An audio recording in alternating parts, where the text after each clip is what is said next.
नांदेड शहर विभागातील जवळगा मोरारी या गावामध्ये 25 डिसेंबर रोजी 2 मुलांनी आपल्याच आई वडिलांची गळा दाबून त्यांची हत्या करण्यात आली। त्यांची हत्या केल्यानंतर या मुलांनी रेल्वे स्टेशनकडे धाव घेऊन चलत्या रेल्वे स्टेशन समोर रेल्वेखाली या दोघांनीही आपला जीव दिला।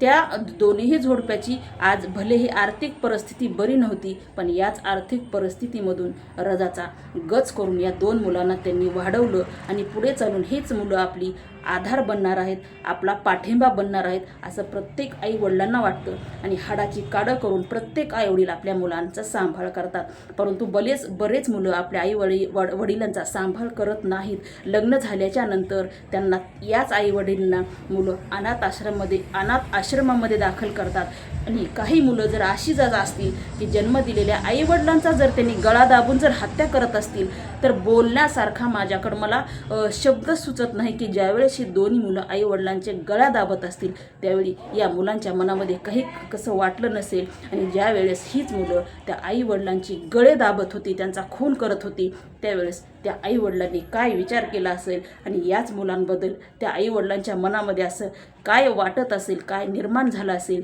की आपण या मुलांना जन्म देऊन खरंच चूक केली आहे का।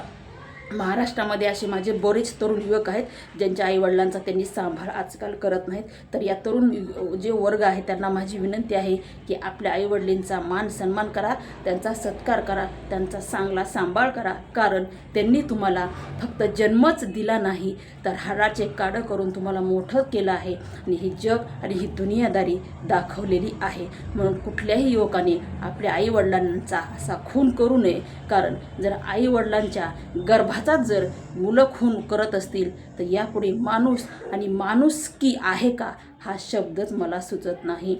त्याच्यामुळे तरुण वर्ग सावधान राहा, सतर्क राहा आणि आपल्याच आई वडिलांची काळजी घ्या। जय हिंद, जय महाराष्ट्र।